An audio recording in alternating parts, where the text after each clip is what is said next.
So we're flying into chapter 11 now. We finished chapter 10, and we're going to have a chapter all on different types of quadratics and things we can do with quadratic equations and quadratic functions. So, remembering that a quadratic means you have an x squared or an a squared, we have to be able to solve those. And so far, we know we can solve them by setting it equal to 0 and factor. The problem becomes what happens if it doesn't factor.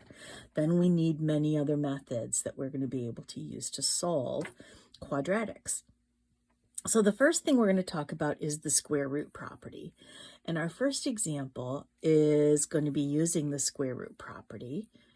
So if you have an equation like this, x squared equals 81, you can just go old school and say, okay, well, what's the opposite of squaring something?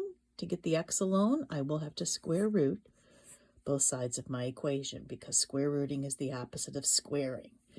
And you're going to get x is equal to now. Starting now, we want all solutions. You never solve an equation and want only part of the solutions.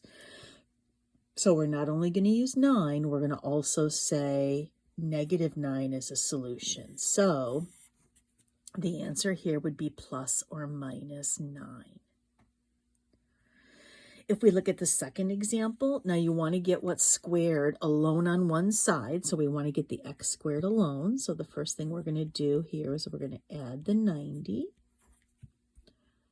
We're going to divide by 2. And now we're going to be able to square root both sides.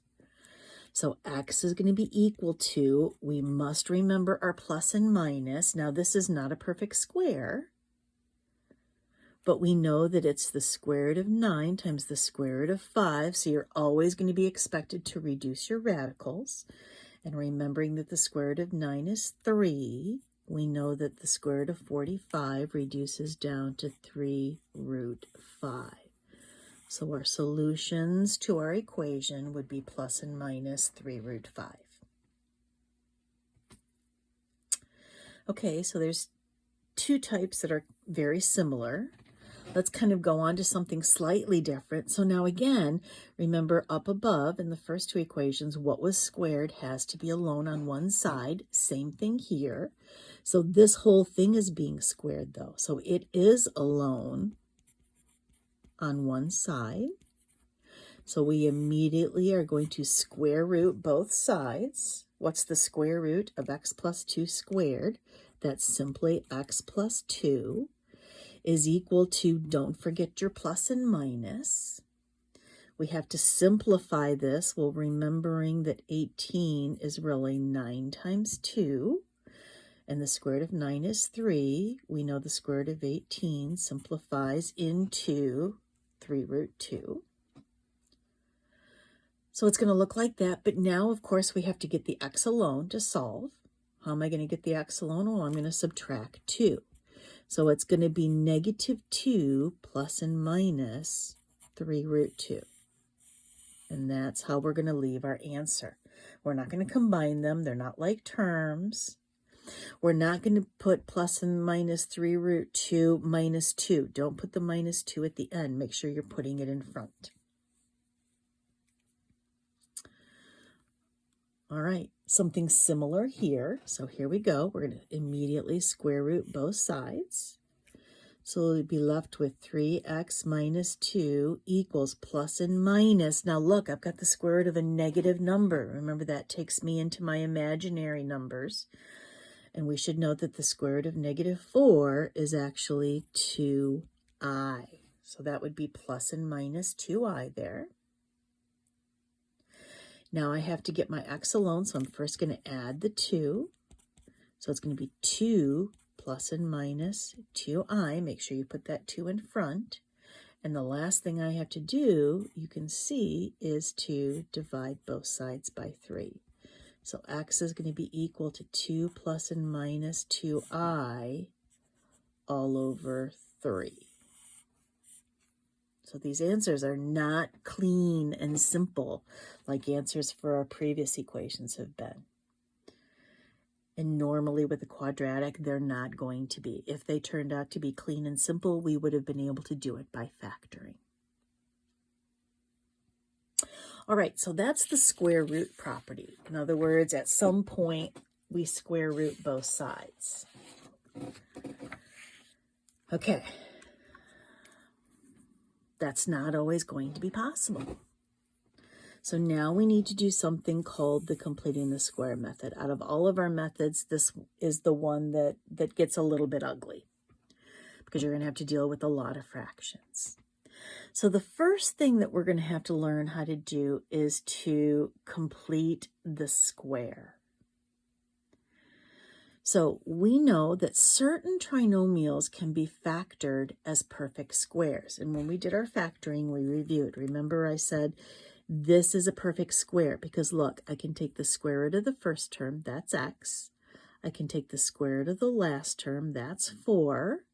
And if I multiply them together and double it, I do get the middle term. Hopefully you remember that.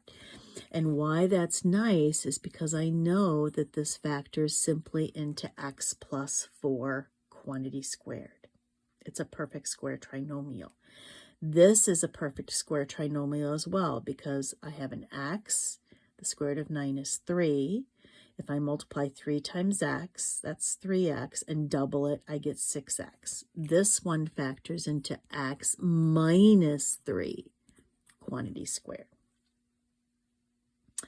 This is a perfect square. It factors into x plus, what's the square root of 9/4? It's 3/2 quantity squared. So we need to be able to complete the square. So also up here, I want to talk a little bit about how do I find, what if I don't have this last number? How do I find it? Well, if I have x squared plus 4x, the question is, what can I add right here so that it's going to get me a perfect square that I can factor as a perfect square? How do I figure out what that number is? It's called completing the square. Well, here's what you do. You go to your b. Remember, this is in the form ax squared plus bx plus c. So I'm looking for my c. Here's my b. You take half of that number and then you square it. So half of 4 is 2 and 2 squared is 4. The number at the end that makes that into a perfect square is a positive 4. This now will factor into x plus 2 quantity squared. Let's do another one. What if it was x squared minus 10x? Let's complete the square so that I can factor it as a perfect square. I take half of this number, so what's half of negative 10? That's negative 5, and I square that, and negative 5 squared is plus 25. I have now made this into a perfect square, and it can factor into x minus 5 squared. Now, let's do one more. Oops. X squared minus 1/2 x. Here's where it's going to get dicey when you have to deal with fractions, but you're going to have to get over it. Do not use your calculator for the decimals. You need to work with the fractions. All right, so what am I going to add here to complete my square? Well, it's the same steps. You take half of this and then you square it. So how do I find half of a half? Well, that's really just 1/2 times 1/2. That's really how you find half of a number, is you just multiply it by 1/2. So what's half of a half? That's 1/4. And then you square that. It's going to be 1/16. Now it is a complete square. It's not pretty, but it's a complete square, so it'll factor into x minus 1/4 quantity squared. All right, so here we go. Here's a quadratic equation that we have to solve. It says we can manipulate equations so that the left-hand side looks like a factorable trinomial, or in this case, it's going to be a perfect square trinomial. Here's what you're going to do. Take very careful notes on these steps. In fact, if you want to, a smart thing to do would be to watch me do it without writing anything down, and then go ahead and come back and actually write it down. So, the first thing that you're going to do is you're going to take the C that is there and you're going to move it to the other side because that is not part of your incomplete square. Now we have to complete the square right here. Well, how do I do that? I'm going to take half of -5. That's going to be -5/2, and I'm going to square that. If I square -5/2, I get a positive 25/4. That is the value that goes here to complete my square. But don't forget, what you do to one side of an equal side when you're solving an equation, you also have to do to the other side. So when you add that 25/4 when you're doing an equation, you have to add the 25/4 to the other side. I told you it's not pretty.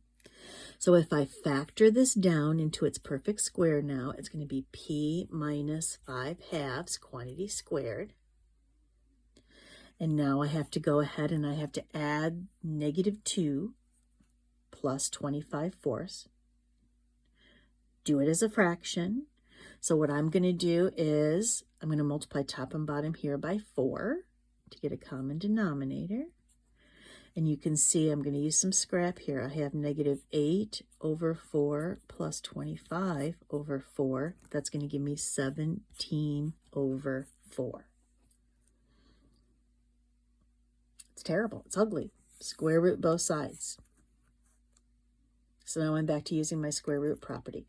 So p minus 5/2 is equal to, don't forget your plus and minus.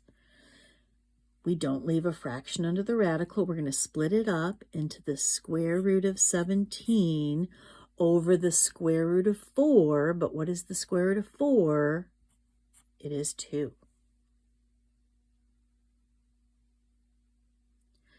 And now the last thing I'm going to do to isolate my p, and I'm going to go right here and do it, is I'm going to add the 5/2, and I'm going to put that in front. So it's going to be 5/2 plus or minus root 17/2. And that is the answer. Terrible, isn't it? Just terrible. Now, FYI, you can also, if you wanted to, since these have a common denominator, you can combine them into one fraction, and that would also be acceptable.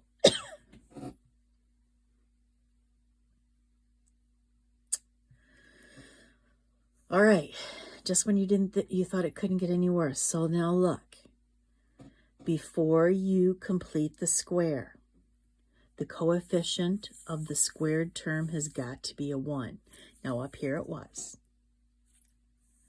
Here it is not. So the very first thing that you have to do here is you have to divide everything through by 5, which is going to give me x squared minus 2x plus 2/5 is equal to 0.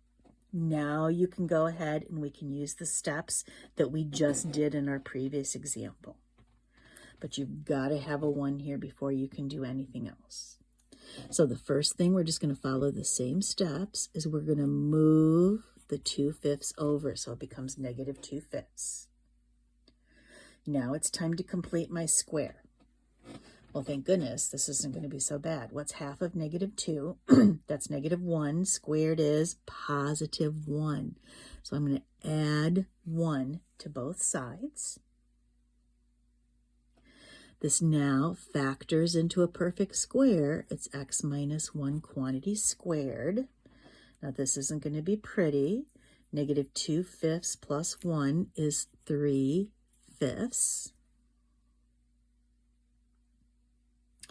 Square root both sides. So x minus 1 equals plus and minus root 3/5. But we're going to have to simplify that. So I'm just going to use some scrap over here. So if we split up the radical, and then we need to get rid of the radical in the basement. So that's going to give me root 15 over 5. So that's all from our previous chapter. And now one last step, I'd have to add the 1 to get the x alone. So x is going to be equal to 1 plus and minus root 15 over 5.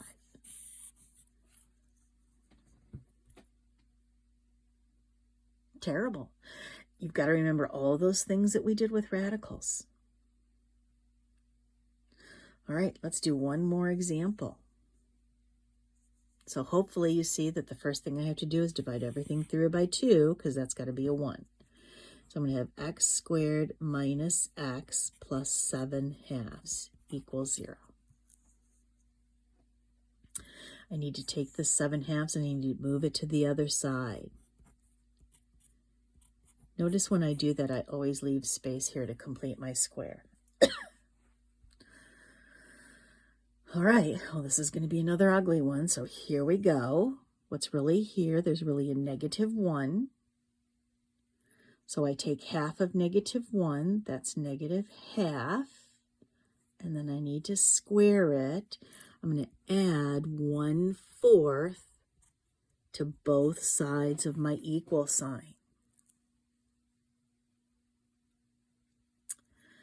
So this is now going to factor into x minus 1/2 quantity squared.